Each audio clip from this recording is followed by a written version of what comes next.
Thank you all for hosting us today. I want to start by, of course, thanking Shaq for that very kind introduction, but for also being one of the few people on earth who can make me feel small. I know I can always wear my heels when Shaq is around, so appreciate that. I also want to thank Dominique Dawes, who is here joining us, and I want to thank her as well as Allison for their passionate commitment to inspiring our young people. Hi. And of course, I want to give a huge thank you to Uli and to Reeboks and the Box program. Along with Nike and 9 other organizations, they are truly the driving force behind Let's Move Active Schools. And I have to say that it is really inspiring to see 2 big competitors like Nike and Reebok coming together on behalf of our kids.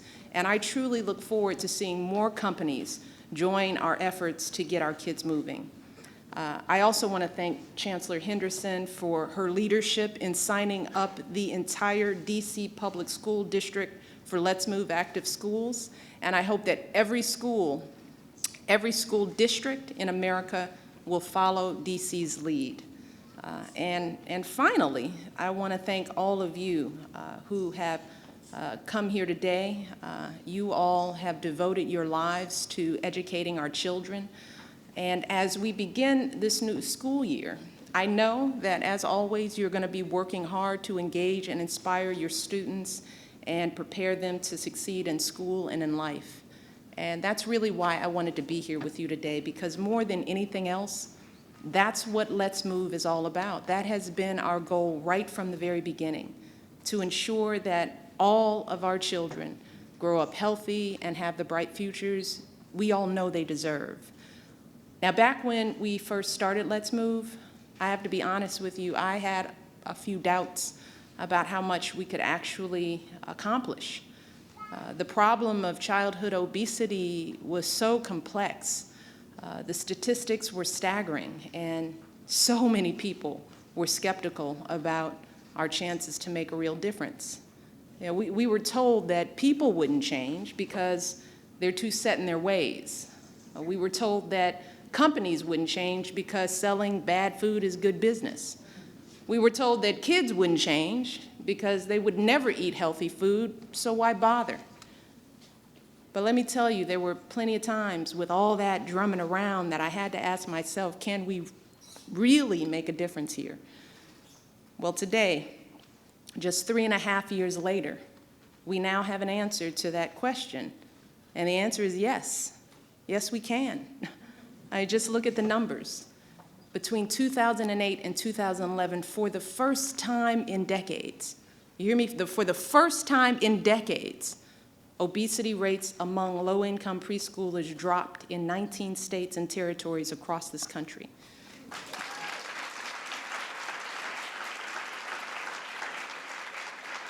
And child obesity rates are falling in cities like New York and Philadelphia, in states like California and Mississippi. In fact, back when we first started Let's Move, Mississippi was known as one of the least healthy states in America.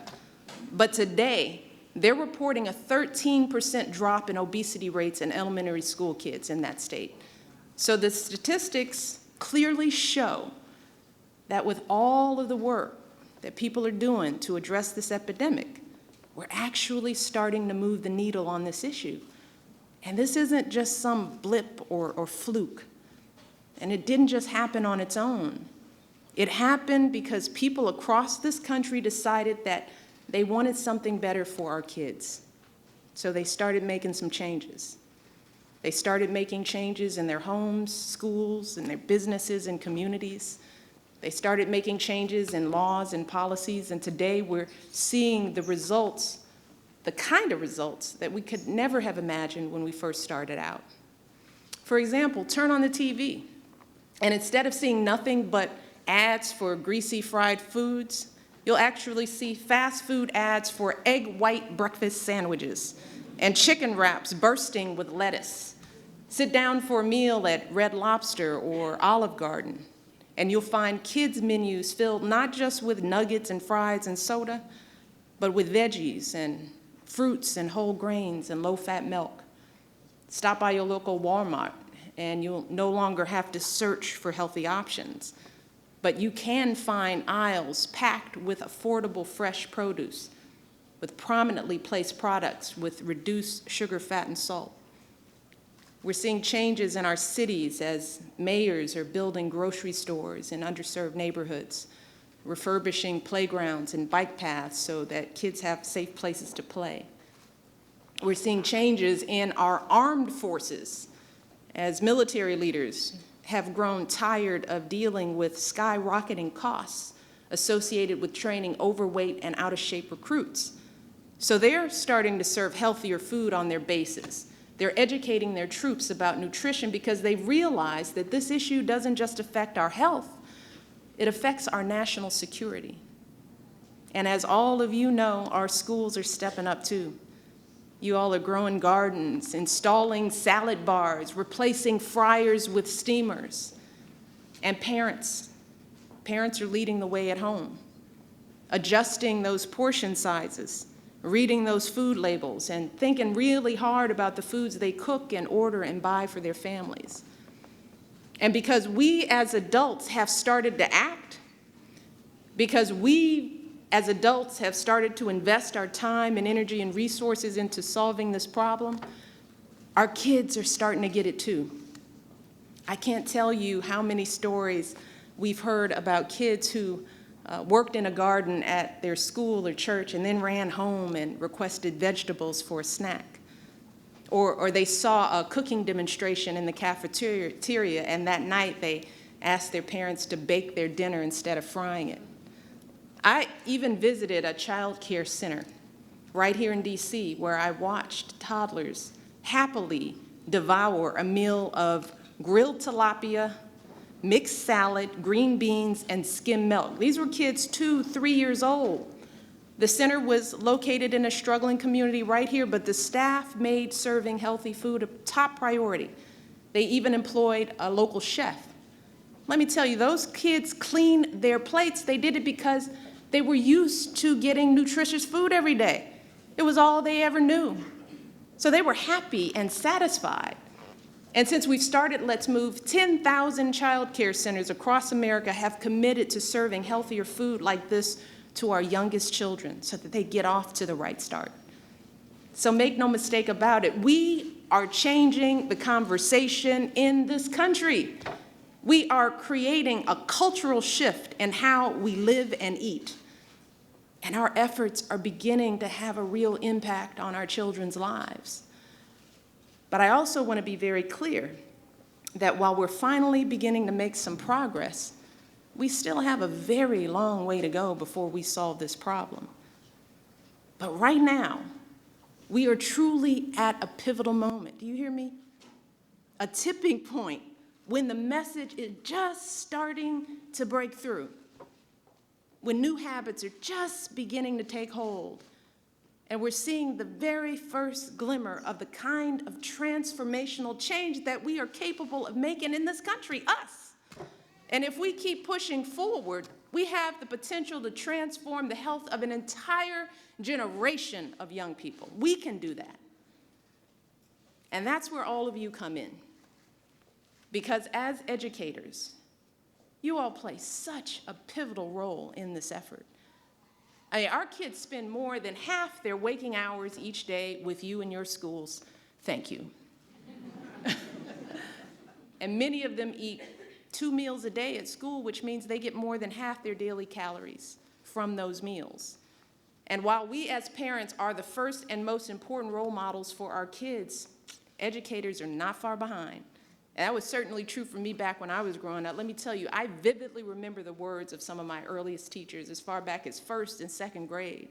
What they taught me often meant as much as what I was learning from my parents at home. And many of those lessons are still ringing in my head today. You all have so much influence over our kids. And you aren't just teaching our kids important lessons in the classroom, but you're teaching them important lessons in the gymnasium and the cafeteria as well. Because with every meal you serve here in these schools, with every moment of physical activity you work into their day, you are teaching our kids habits and preferences that will last them a lifetime. And I know it's not always easy to get your students to do the right thing. I know that kids occasionally grumble about eating healthier food. But look, that is to be expected, because frankly, that's what kids do, including my own kids. They want what they want when they want it, regardless of whether it's good for them or not.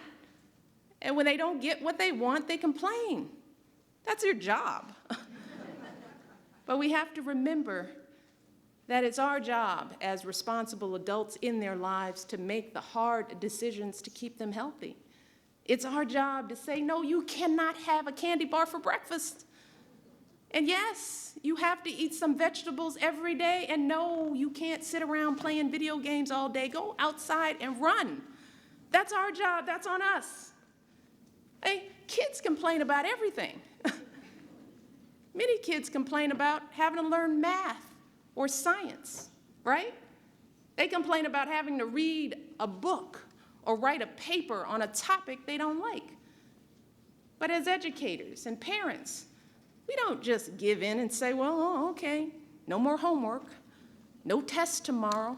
You're off the hook because you're sad about it. We wouldn't dream of doing that, because we know that learning how to add and subtract and read and write, these things aren't negotiable. We know that they need those skills in order to succeed in life. Well, the same thing is true for good nutrition, physical activity, because those tools are the foundation that they need to grow up healthy and to do well in school and to build families and careers of their own one day. So it should come as no surprise that as schools implement the new school lunch standards, there will be some kids who will moan and groan. But we can't lose sight of the fact that across the country, these new standards are having a resounding effect.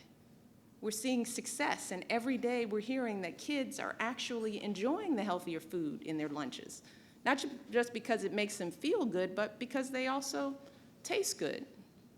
So as you approach this new school year, and you're out there working hard and doing your best to implement these new changes, don't ever forget that what we're doing is working. And what we're doing is good for our kids. Don't lose sight of that. So I want you guys to keep pushing forward.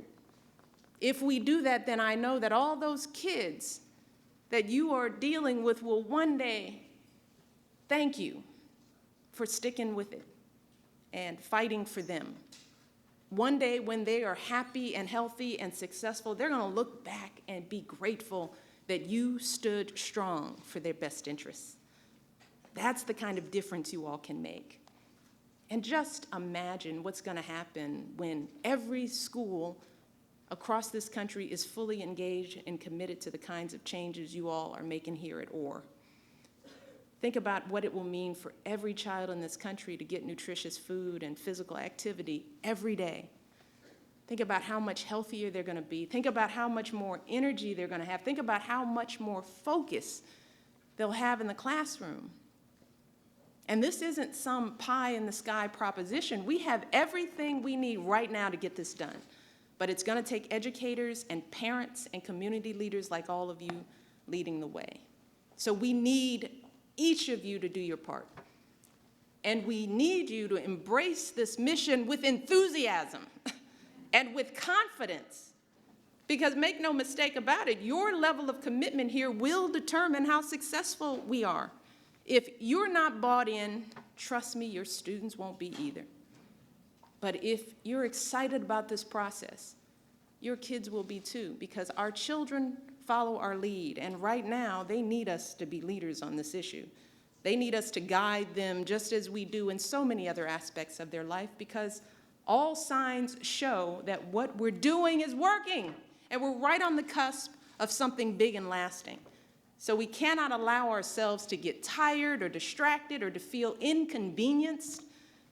We cannot pull back just as we're starting to make headway, because if we do that, if we take our foot off the gas pedal for 1 second, we will slip right back to where we started.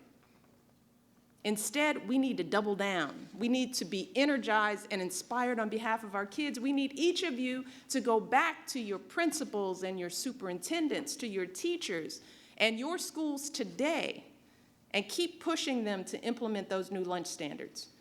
We need you to get your kids excited about having better food in their schools, engage them in creating the menus that they like and learning about what's on their plates and what they enjoy eating. Start getting them pumped up now for the new healthy snacks that are going to be in their school vending machines next year. And finally, we need every single one of you to go to your school districts to ask them to follow DC's lead and sign up for Let's Move Active Schools. Because we're currently on track to raising the most inactive generation in our nation's history. And it's time for us to do something about it starting right now. We need to get our kids moving before, during, and after school. We need to ensure that they have positive, early experiences with being active so that they make it a lifelong habit. Because being active doesn't just improve their physical health. As Uli said, it improves their emotional health, their academic performance. In fact, kids who are active may perform up to 40% better on tests. And they are 50% more likely to go to college. That's the difference that we're talking about here, and that's why we started Let's Move Active Schools. This program provides everything our schools need to get our kids moving: free training and resources, technical support call center staffed with experts, and so much more. So let's get every school in America on board as soon as possible, because we don't have time to waste.